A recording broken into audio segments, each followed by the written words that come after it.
नमस्कार दोस्तों, कैसे हैं आप लोग। स्वागत है आप लोगों का मेरे चैनल अट्रू विद राज में। आज की कहानी में हम बात करेंगे बॉलीवुड हिस्ट्री की सबसे बड़ी फिल्म के बारे में और इसी फिल्म के डायरेक्टर के बारे में, जिसका बस एक ही डिसीजन था कि मुझे इस फिल्म में जो भी करना पड़े वो मैं करूंगा। किसी भी आर्टिस्ट को हायर करना पड़े मैं करूंगा, कितना भी पैसा खर्च करना पड़े मैं करूंगा। इन शॉर्ट वो हर चीज करने वाले थे जो कि नामुमकिन था।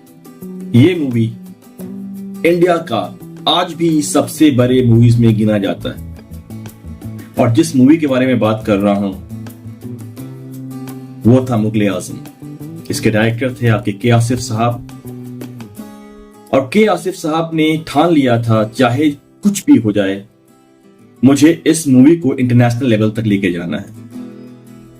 और इसी चीज को बेस्ट करने के लिए उन्होंने सब कुछ बेस्ट देखा।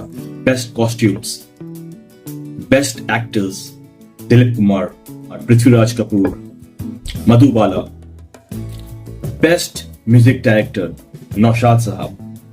शूटिंग में कोई कॉम्प्रोमाइज नहीं, सिंगर्स में कोई कॉम्प्रोमाइज नहीं, एक्टर्स में कोई कॉम्प्रोमाइज नहीं, सब कुछ बेस्ट चाह रहे थे।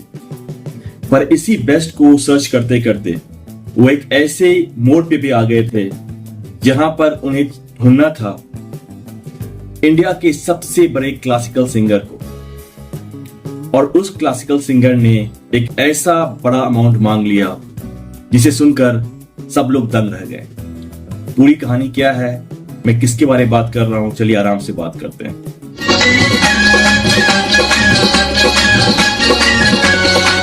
दोस्तों, जैसे कि मैंने बताया आपको, के आसिफ साहब इंडियन हिस्ट्री के, बॉलीवुड हिस्ट्री के सबसे बड़ी मूवी मुगल-ए-आजम बना रहे थे और वो सब कुछ बेस्ट रखना चाह रहे थे। और बेस्ट मूवी के लिए बेस्ट एक्टर्स के साथ बेस्ट म्यूजिक भी होना बहुत जरूरी होता है। अनडाउटेडली रफी साहब इस मूवी में थे जो कि उस समय काफी बड़े क्लासिकल सिंगर माने जाते थे, लेकिन एक क्लासिकल सिंगर होने में और एक सबसे बड़े क्लासिकल सिंगर होने में एक बहुत बड़ा डिफरेंस था। और उस समय इंडियन हिस्ट्री का सबसे बड़ा कोई क्लासिकल सिंगर थे तो वो थे उस्ताद बड़े गुलाम अली खान। पर दोस्तों, यहां प्रॉब्लम ये था कि बड़े उस्ताद गुलाम अली खान फिल्मों में गाना गाते ही नहीं थे, ना वो गाना गाना पसंद करते थे। वो हमेशा कंसर्ट्स किया करते थे या महफिलों में गाना पसंद करते थे। और जब नौशाद साहब और के आसिफ साहब ने ये सोचा कि किसी भी तरह एनी हाउ हमें उस्ताद बड़े गुलाम अली खान को अपने साथ रखना है, उनसे गाना गवाना है, तो जितने भी लोग थे सभी लोग ने पहले बोल दिया था कि वो काफी एडमेंट टाइप के इंसान हैं, वो मूवीज में गाना गाना पसंद नहीं करते हैं।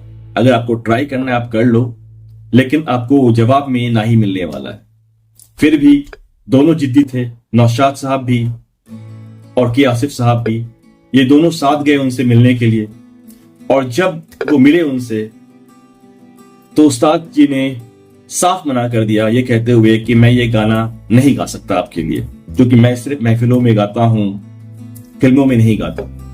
पर दोस्तों, ये दोनों भी जिद्दी इंसान थे। ये लोग भी माइंड मेकअप करके आए थे कि चाहे कुछ भी हो जाए हम उस्ताद जी को जरूर मना लेंगे। और जब नौशाद साहब और के आसिफ काफी जिद करने लगे तो उस्ताद साहब ने एक ऐसा अमाउंट बोल दिया ये सोचते हुए कि ये दोनों तो मना कर देंगे। अब वो अमाउंट था 25,000 रुपए, 25,000 रुपीज उस समय की। ये इतनी बड़ी अमाउंट थी जो किसी ने सोचा नहीं था, क्योंकि उस दौर में बड़े से बड़े सिंगर्स को भी मैक्सिमम आपका 100 रुपए, 200 रुपए या 1000 रुपए तक मिलते थे और किसी ने 25,000 मांग लिया। सोचो क्या होने वाला है। जितने भी लोग थे वहां पर सबको पता चल गया कि के आसिफ साहब अब निराश होकर वापस जाएंगे। पर दोस्तों, आपको जान के हैरानी होगी कि के आसिफ साहब ने ठान लिया था कि चाहे कुछ भी हो जाए इस मूवी के लिए मुझे सब कुछ बेस्ट चाहिए। और उन्होंने बोला अगर आप गाना गाने के लिए तैयार हो तो ये 25,000 भी कम है। और दोस्तों, इस तरह उन्होंने बड़े गुलाम अली खान को मनाया। और फिर इसी मूवी में हमें दो बेहतरीन क्लासिकल सॉन्ग सुनने को मिले। वो सॉन्ग्स थे आपके प्रेम जोगन बन के,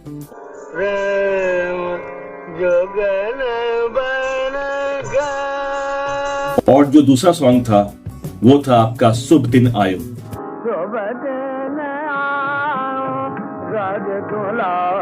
दोस्तों, 25,000 रुपए उस समय इतनी बड़ी अमाउंट थी, और शायद कोई और होता तो ऑब्वियसली बात है वो निराश होके जाता। लेकिन के आसिफ साहब और नौशाद साहब का जिद ने ये प्रूव कर दिया कि अगर बिजनेस को सक्सेस पे पहुंचाना है तो रिस्क तो लेना पड़ता है, और उनका ये रिस्क ने इस मूवी को 2 बेहतरीन अनमोल क्लासिकल सॉन्ग्स दिए। तब जाके मुगले आजम द मुगले आजम बना, जो वर्ल्ड वाइड इतनी बड़ी मूवी हिट साबित हुई। सब कुछ यहां परफेक्ट था, जैसा कि आसिफ साहब ने चाहा, जैसा नौशाद साहब ने चाहा। उनका एक ही सपना था, चाहे कुछ भी हो जाए, चाहे कुछ भी करना पड़े, पर मुझे सब कुछ बेस्ट चाहिए, और उन्होंने बेस्ट ढूंढ निकाला। तो दोस्तों, ये थी छोटी सी कहानी। कमेंट करके जरूर बताइएगा क्या आपको इसके बारे में पता था, और अगर पता था then please don't forget to like, share and subscribe. मैं आपसे मिलूंगा अपने नेक्स्ट वीडियो में। अभी के लिए इतना ही।